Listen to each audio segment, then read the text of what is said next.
Hi, I'm Matthew Hernandez. I believe this channel is called Books to Read. Today I'm going to talk to you about Island of the Blue Dolphins by Scott Odell.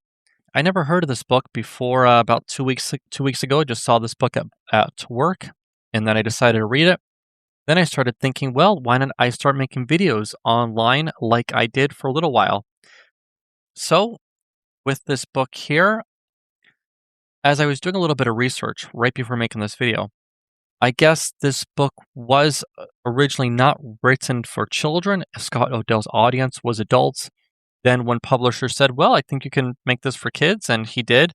And as we see, it got the John Newbery Gold or the John Newbery Medal for the most distinguished contribution to American literature for children. So, so then, as you can guess, this is not a very long book. There's a lot of blank space here, and I do not know the word count, but it clearly is not a huge word count. And the book totals 174 pages, but as you see, there's a lot of blank spaces on some of these pages here, right? Did I get the fingers right? No. And this story is based on a true story. I had only read this book once, and through reading this book only once, I'm giving you some of my thoughts, and maybe it's best to do even more research on it. I don't know, but here goes.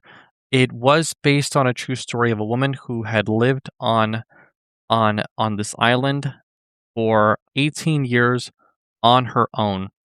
In the story, her father is the chief of their village on the island.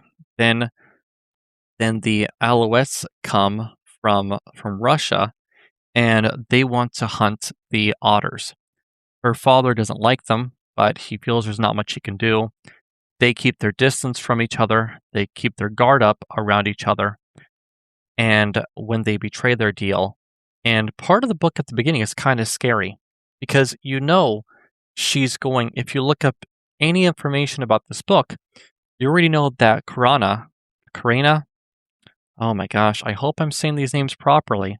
She knows that we already know that she's going to spend about 18 years on her own. So to see her go from her village to fewer people, only one than by herself, there is quite a bit of suspense there. And and I guess there are some spoilers here. She, the whole story is told through third person limited perspective. And, and what happens is that her father is angered that the Alouettes do not keep their deal, and when they do not honor the deal that they had made, her her father has their best warriors fight their hunters. When her side loses, or when their side loses, the Alouettes leave, and then there's fewer villagers. When some missionaries had came, they went to rescue them, but when Rommel, her brother, goes to go fetch a spear, and he comes back, Branna stays, but even with just the two of them, you know already that something's going to happen. Something does happen. She gets stuck there on her own. Now, some of the things I really like about the story is that I do like, some of these survivalist type of stories. Now, what I also like about it is that though we can see her endurance to survive, we are not constantly reminded about some kind of despair or depression or her having to come to some kind of moment of clarity to find some kind of drive to live. It's just all a matter of fact that this is what she must do. She has enough skills from others in her village, and she's going to find a way to survive. And that's just what she does. So she wants to take revenge on the dogs that live on the island, including a yellow-eyed husky here that she assumes was left behind by the Alouettes because she believes those dogs were not on her village before. And so whenever she goes to take revenge, she takes with her her first pet, and she names this dog Rontu, And then later on, she takes on several other pets, including two birds and their offspring. One of the cooler moments of the story is when she fought a devilfish, and this woman, she comes off pretty badass and, having to do everything she can to hunt this devilfish. She isn't alone on the island the whole time. There is a brief time where she makes a friend, and and then eventually she doesn't want to eat the other, the some of the other species because she's grown to view some of them as friends on the island.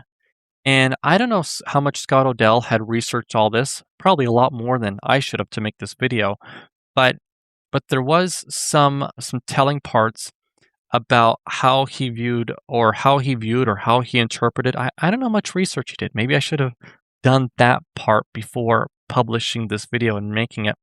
But there were moments around the beginning where Karena was wondering if she should make weapons, because I guess their village had laws against women making weapons, like it was basically a cursed act.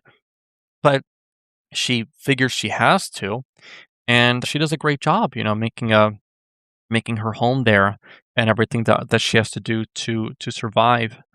And yeah, she gets rescued at the end, and it's very brief when it happens.